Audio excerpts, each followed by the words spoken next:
What up, you guys? It's me, Speedy Lewis, and today we're gonna do a review on the 2024 Harley Davidson nightster in 8-month ownership to see if this bike is right for you. I'm gonna go over costs, I'm gonna go over my experience with it, and any ups and downs I had with it. Pretty much, I'm just gonna review the whole bike and let y'all guys know what I think about it. As always, if you like today's video, please comment down below, leave a like, and subscribe. Let's get to it. All right, starting off the video with it's a style.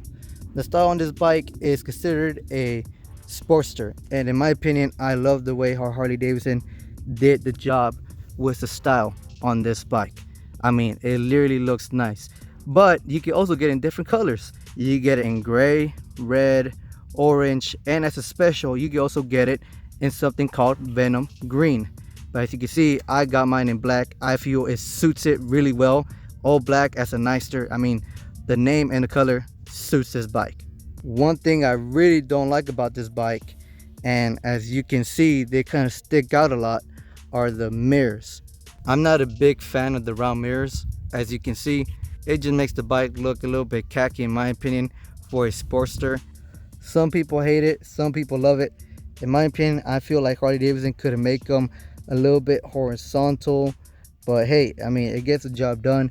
You do get perfect visibility, so yeah. One thing I do like about it though is the front angle. I mean, just looking at it from the front, it does look aggressive and beautiful. One other thing I love about the style is the big round headlight. As you can see, the big round headlight is beautiful.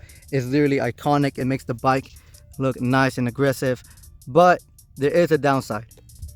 Even though it's a big headlight for a bike, in my opinion, it does not light up that well compared to other motorcycles. I highly recommend y'all guys to get an aftermarket LED headlight if you can. Trust me, you'll thank me later. Sometimes riding at night, this bike does not light up the road that well, but it gets the job done. So other than that, that's one thing I don't like. I don't like the LEDs that come with the bike stock. I highly recommend you guys to switch them out to an aftermarket. Second thing I love about my Harley Davidson nightster is the seating. The thing I love about the seating on this Harley Davidson nightster is the fact that it's not that hard leather and hard cushion feel. It's a soft touch leather and soft cushion. As you can see, I'm barely pressing with it with my finger. The cushion is not that hard and stiff. It's one of the most soft seats I ever sat in the bike. I think Harley Davidson nailed it with this one.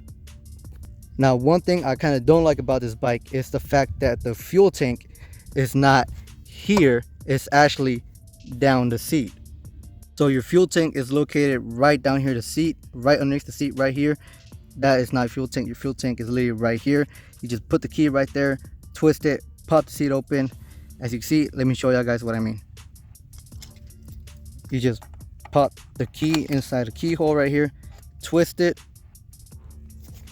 and then you just pop the seat right open, and there is your fuel cap. So yeah, I really do not know why Harley Davidson put the fuel tank right underneath the seat. I feel they should have it right there in front like other bikes. I feel it's more convenient rather than just getting off the bike, pop open the seat and start fueling. I feel it's more convenient to have it right there in the front. And as you can see, I mean, overall this bike is not really a bad bike. It's a fast. Does it get the job done? Yes. Does it take it to point A, point B easily? Yes. How often do I use it? I pretty much ride it almost every day as much as I can.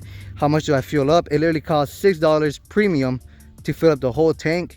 But overall, this is really a nice bike for beginners and non-beginners, depending the kind of ride you like. It's a fast, it is fast. It's a slow, definitely not slow. I mean, in my opinion, this bike, if you want to push it, it goes. Now, one thing I will say about this bike is that when you're riding in the highway, it does take quite a while to get up to the 90 or 95 miles an hour. But if you like to ride in the back roads or more of a 70 to 85 miles an hour, this bike does the job easily. One thing I really don't like about it is the fact that it gets dirty so easily. As you can see, even though mine's black, I live in the country where it can catch a lot of dust and a lot of dirt, and I gotta pretty much wash it every once a week or pretty much daily, depending how I ride. Now, over time, this might be a little bit of a bug to everybody, but this bike is not too big and it's not too small. Some people say that it is a small bike. To me, I'm 5'6", and y'all gonna see how I look on it. I'll give you guys a quick demonstration.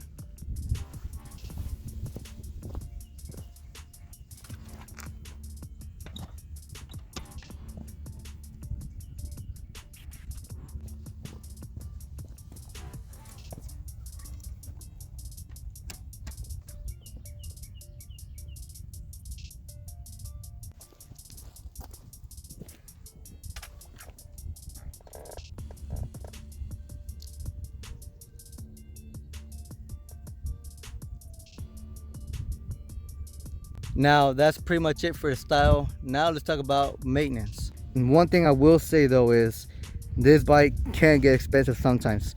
For example, even though I've had it for 8 months, maintenance could probably cost you up to 500 for brakes, oil change around 400. Other than that, if you're okay with that kind of maintenance, go ahead. If you got warranty, I highly recommend you guys get the warranty. If you don't have it, do it yourself. Literally, it's not that hard to do it. There's many people that have done how do you call it, oil changes and brake change on their own bikes. It's really not that hard. But overall, if you got warranty, I highly recommend you guys to take it to a Harley Davidson dealership if they got you on warranty. But for just oil change itself at a dealership, it will run you around $300 just the oil change. And if you do it yourself, you can save yourself a lot of money. Individually, you can save yourself around $200 to $150. So if you want to save yourself some money and not spend $300 on an oil change on a dealership, and you just want to spend $150 max to do it yourself, I highly recommend you guys to do it yourself if you don't have no warranty. Now we're going to talk about payments. One thing I will say is how much I pay a month. Monthly, my minimum payment monthly is $400, but I finance at $12,000 because I do have warranty on tires and battery. But if you were the type of guy that don't want to have warranty for whatever reason, you can literally just get this bike at around $10,000 without no warranty. And if you don't finance, you can literally get it for $9,000 if you know how to negotiate. I'm moving on to the sound and performance on this bike. The sound and performance on this bike is literally nice. It's not that bad. Stock does sound a little bit aggressive, but I'm modifying mine with an O'Reilly exhaust tip. If y'all guys want to take a hearing, this is how it sounds.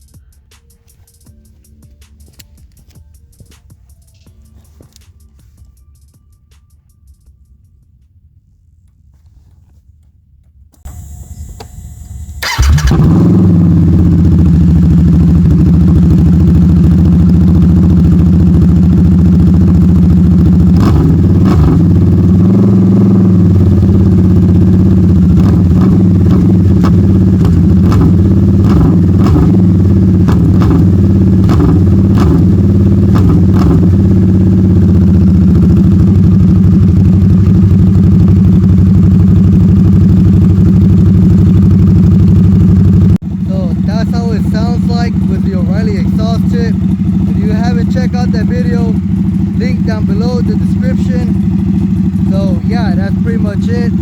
Do I prefer this sound? 100%. It does sound more deeper and louder, and sometimes it even pops when you're downshifting. But yeah, that's pretty much it. Is this bike good for a highway drive?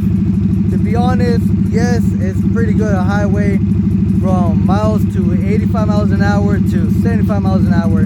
But anything around 95 miles an hour, it does take a minute to catch up to that speed.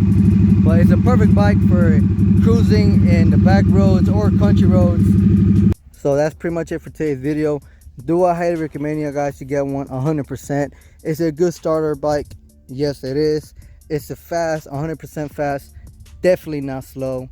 As always, I'm Speedy Lewis, and if you enjoyed today's video, please leave a like and subscribe, and I'll see y'all guys next time. Bye.